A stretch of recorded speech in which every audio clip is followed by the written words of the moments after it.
Damaris Domínguez, unha das fundadoras da Gaela, é unha das persoas que se encarga sempre de transmitir esa mensaxe de, como decía ao principio, falando con ela, o diagnóstico non é o final, é o principio do camiño dunha loita que hoxe en día, con asociacións como a Gaela, é posible.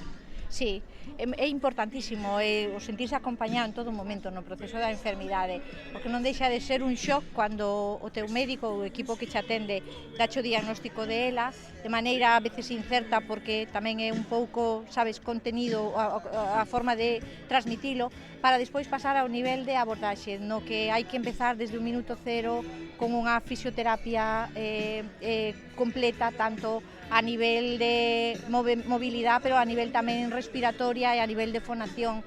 É unha situación donde no momento que se lle conta o afectado e a familia hai que facer unha atención integral, porque non podemos olvidar que é unha enfermidade que non ten tratamento curativo a días de hoxe, pero sí paliativo, e cando falamos deso non estamos falando de enfrentarnos a unha fase terminal, sino a unha fase de contención, de manter a estructura física ou a fisiología do paciente o maior tempo posible no mellor estado. Eu sempre digo que é como un entrenamento de alta intensidade, como se fora un deportista de élite, que non pode deixar de entrenar cada día, sendo conscientes de que se enfrenta a unha enfermidade que vai a ir debilitando gradualmente. A motivación é impulsar esa barreira que frene ese avance da enfermidade. É posible. Hai un factor emocional e psicológico moi importante que vai anclado no entorno familiar. Non é só o que aportamos desde a asociación ou que se aporta de axudas desde a administración, sino que ten que estar ben anclado no entorno familiar. Son tres pilares fundamentales. Antes falábamos, preparando un poquinho a entrevista, unha ampla conversa que tivemos con Damaris, se falaba tamén do apoio normativo, do apoio legal. Como está en este momento? Damaris, con isto que lle caracteriza esa positividade, decía, agora temos onde asentarnos. Sí, temos un documento legal, temos unha lei ELA que xa vimos estes 2 anos nos que levamos traballando, houbo escollos, pero ao final sale xa definida e con concreción. Hai un recurso económico importante, hai unha definición dun grado 3 plus para os estadios máis avanzados, e o que notamos nós desde a Gaela, que estamos traballando a nivel nacional con outras entidades similares a nós, o que notamos é que hai unha voluntariedade por parte da administración. Si é certo que temos que ir como a gota que golpea na roca e facendo un traballo continuo, porque é moi duro, todo o entramado administrativo e político é difícil, o sea, hai moitas peticións, moitas demandas, é un colectivo tan pequeno como é o dos afectados de ELA, que somos 4.000 afectados en España, pero non é real, porque 2 afectados se diagnostican cada día e 2 fallecen, co cual temos un número pequeno, pero con un flujo de entrada e salida moi rápido. E temos que pensar que cada afectado ven representado por 3 ou 4 persoas no seu entorno familiar, así que esos 4 hai que multiplicalos por 4. Están afectados tamén? Moi afectados. E despois a ela, pois eso, imprime unha derrota no momento. Da igual que sexas diagnosticado con 30 anos, que é moi duro porque tes a vida toda por diante, que sexas con 75. As expectativas de vida marcas cada un. Entonces a ela, de repente, quítache de raíz todo o que tú tes pensado para os teus siguientes meses. E iso, Damaris, fai que a mellor as persoas que non teñen enfermedade vexan a enfermedade como un tabú, como algo do que non hai que falar, e ao mellor non se achegan por ese medo, dicen, eu non quero pensar en eso que non me toca. Claro, pero se nos toca, ese é o problema. A mensaxe da asociación con actos como este, precisamente, vamos a quitarlle ferro, vamos a falar, é unha cosa que pode pasar, vamos a unar esforzos, conseguir recursos para tratar de combatir, non? Sabes o que nos pasou? Levamos moitos anos e vimos casos, pois eso, de moita dificultad, a maioría, pois eso, rodeados de moitísimo esforzo familiar e do afectado, pero podemos extraer mensaxes positivos dos propios afectados, de que a vida cambia de dimensión, o sea, o enfoque vital, algo que estamos moi acostumbrados a escoitar nestes días é vivir o momento, vivir o día a día.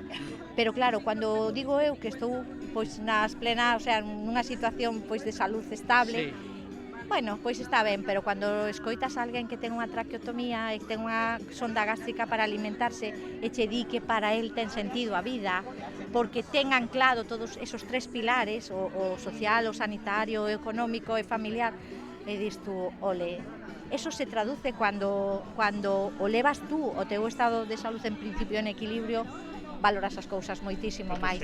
Ten, entonces, actos como este o que pretende non desde o drama, non desde a dureza que é ter unha enfermedade neurodexenerada, non se pode. O que tes que ver é cambiar esas gafas por as gafas de decir hai unha loita en positivo.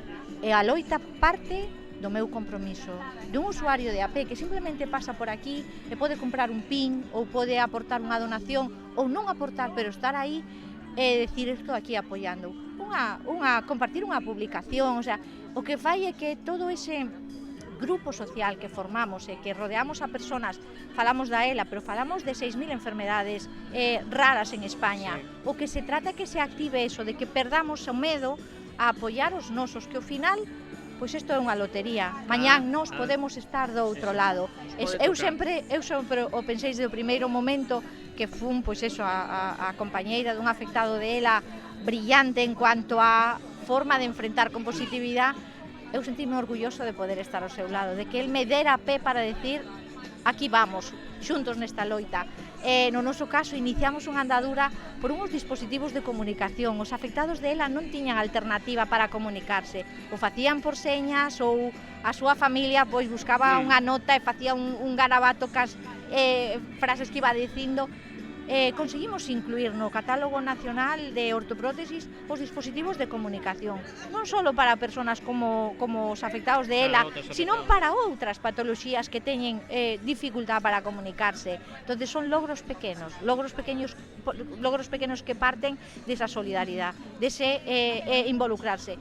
O que pretendemos, ou se estaban aquí representados Diputación, Concello, Xunta, o que queremos é eso, que eles estén con nós neste contexto de loita, que sintan esa forma de decir que a súa presencia, cos súas palabras, escoitábamos a conselleira decir non só para os 3 plus que están definidos na lei, sino para todos. O que fai eso é que dimensionemos para que esa compañía, ese acompañamento dos afectados vexa ser reflejado desde os estamentos administrativos. Como se pode unha persoa que quere información, xa non digo a que está en contacto coa enfermedade, sino que o mellor unha persoa que quere botar unha man, ou quere axudar como axudamos hoxe, ou que quere botar unha man, o mellor como voluntaria, porque aquí hai moitísimas persoas voluntarias hoxe, e nos decía, bueno, Nerea, a coordinadora, decía, é que isto ten moito que ver, o voluntariado ten moito que ver co éxito da Gaela, non? Como se pode axudar ou como se pode buscar información? Sí, temos dentro da asociación, temos un departamento de voluntariado no que podes inscribir a persona que este interesada e colaborar na maneira que poda cas súas capacidades. A veces, pois eso, simplemente poñéndose detrás dunha mesa de merchandising ou colaborando con captación de recursos para